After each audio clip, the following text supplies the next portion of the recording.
What's up, y'all? This is Mechanic's Garage. We got a 2009 Nissan Altima going on here, and we are changing the valve cover gasket. So we learned something about this. So we already did like a big breakdown just to take this whole thing apart. It's some steps in here. We're not gonna show you that on this video because there's plenty of videos out there to show you how to take this thing apart. But one thing we will suggest, I'm gonna show you the new part over here.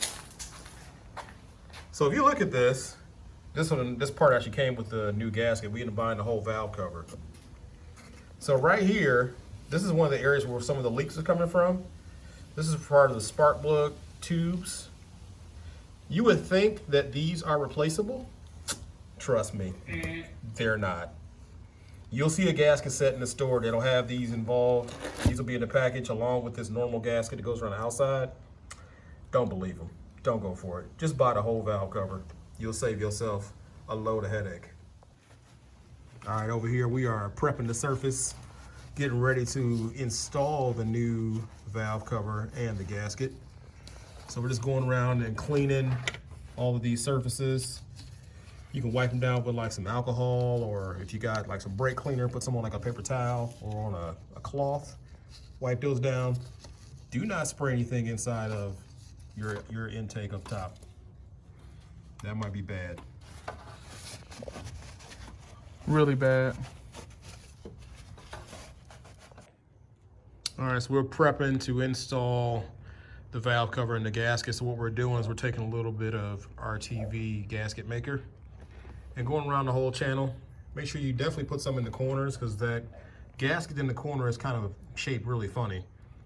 This will make sure you get a good seal all the way around.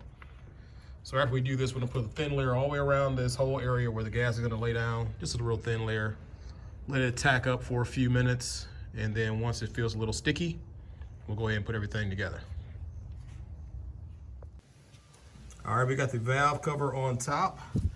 We've placed our bolts back down into these holes. These are 10mm bolts, and we're gonna tighten these down in a crisscross pattern just to make sure that we tighten this down snugly.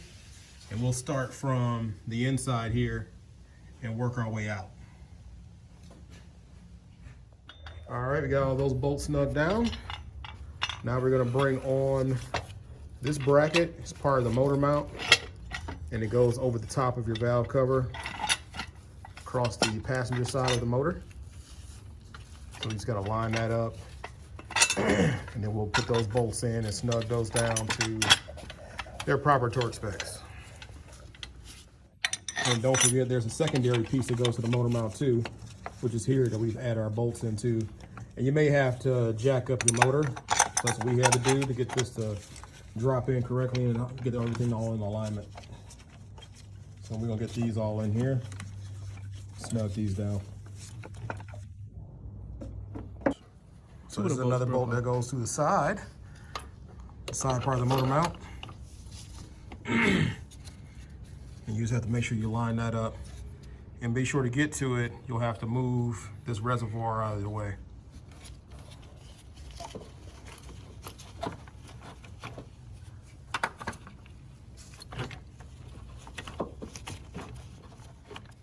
All right, so once you've got everything snug back down, go ahead and reconnect your coils to your spark plugs and connect the wires. Put down your clamps for your hoses, make sure all your hoses are connected. Double check everything. Then you can reinstall your cover with your stupid Allen bolts.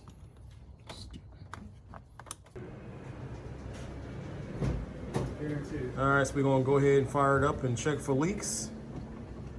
Make sure everything looks good, and we'll be all set. All right, she's a runner. She's a track star. You can see a little bit of white smoke. That's from some of the oil that was down in the valve. That's got to burn off. But we don't see any leaks. So we're looking good so far. So we'll let that run for a second. We'll throw our engine cover back on. Then this will be all set. So thanks for watching. For more tips and tricks, follow us on Instagram at The Mechanics Garage. Like and subscribe. Peace.